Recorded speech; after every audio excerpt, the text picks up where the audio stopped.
আজ এক কলম কবিতা লিখলাম, যার নাম দিলাম আইসিসি ওয়ার্ল্ড কাপ। টি-20 ক্রিকেটে আজ বিশ্বজয়ী কাপের চ্যাম্পিয়ন ভারত।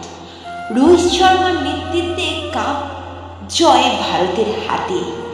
দক্ষিণ আফ্রিকা 7 রানে হারিয়ে 2024 সনে, তবুও 2007 সালে 2013 কাটিয়ে অবশেষে 2013 সালে আইসিসি ট্রফি ঠিক 17 বছর পর ফিরে পেল সকল ভারতীয় ক্রিকেটারদের নেতৃত্বে আমাদের ভারতের গৌরব, আমাদের আইসিসি ওয়ার্ল্ড কাপ। ভারতের অধিনায়ক সাথে গোটা টিম আজ আনন্দে আত্মহারা। সুখে অশ্রুমাখা চেহারা নিয়ে রোহিত শর্মা আর কোহলি স্যার দিশেহারা। সাথে সাথে শত অভিনন্দন বার্তা পৌঁছানো তাদের ইনজোরে। আজ শত কোটি দেশবাসী গর্বিত ভারতীয় দলের সাফল্যে। সূর্যা কুমারের ক্যাচ থেকে আমি তো উন্মোচিত।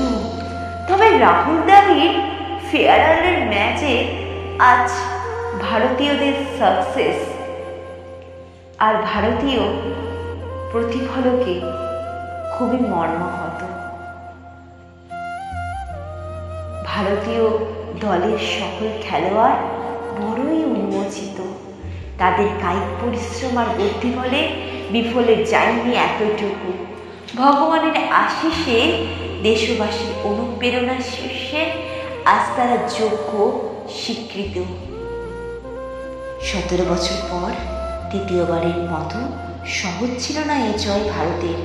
তবুও ভারত প্রথম ব্যাট করতে নেমে কোহলি স্যার 76 রানে এবং অস্কার প্যাটেল 46 রানের সুবাদে 176 রান তুললেন।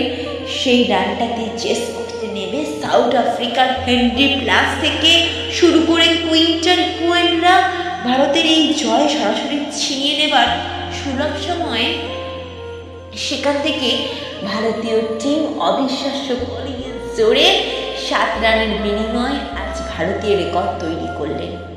সত্যি ভাবা যায়, এটাই সাফল্য ভারতের। স্যালুট আজ দেশবাসী তোমাদের সকলের দলে।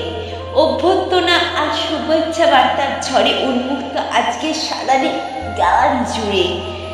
তবুও Virat Kohli, Rohit Sharma man of the match হন তাদের প্রচেষ্টায়।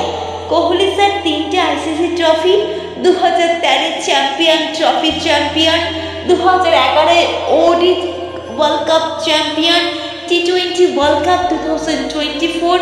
ক্যাবিনেটে না থাকার নেই কোনো খামতি তাদের, কারণ এখনো আছে অজস্র সুযোগ। ম্যান অফ দ্য টি-20 ওয়ার্ল্ড কাপ থেকে বডি ওয়ার্ল্ড কাপ পর্যন্ত তাদের আদর করে নেবার এন্ট্রি। 2 বার খেলেছে ইন্ডিয়া, আবার ফাইনালে। তবুও খেলবে ইন্ডিয়া আবার 2বার ফাইনালে। তবুও তাদের চেহারা অনুপ্রাণিত মানুষজনের বিষণ্ণে আজ রোহিত শর্মার বিরাট কোহলি টি-20 ইন্টারন্যাশনাল এবং ভারতীয় জার্সিতে দেখা যাবে না আর তাদের। আজ হয়তো শত দলে ফিরে গুডস প্ল্যান দিল তাদের। 2007 সাল ছিল যখন সে ক্যাপ্টেন, সে তখন পেয়েছিল ওয়ার্ল্ড কাপ। আবার দীর্ঘ কয়েক বছর পর 2024-এ অ্যাজ এ ক্যাপ্টেনশিপে সে নিল তার হাতে, নিজে হাতে ICC world cup. Rohit sir আজও ওডি ওয়ার্ল্ড কাপ এবং বেস্ট চ্যাম্পিয়নশিপের ডিজার্ভ করে, কারণ তারা 2027 পর্যন্ত ওয়ানডে ওডি ওয়ার্ল্ড কাপে সুবর্ণ সুযোগ আবার চ্যালেঞ্জ হতে পারে। নমস্কার, আজকের পরিবেশনা কেমন লাগলো অতি অবশ্যই কমেন্ট বক্সে জানাবে। প্রত্যেকটি ভারতীয় দলের ক্রিকেটারদেরকে আমার তরফ থেকে অসংখ্য অভ্যর্থনা এবং শুভেচ্ছা বার্তা রইল তাদের সাফল্যের জন্য।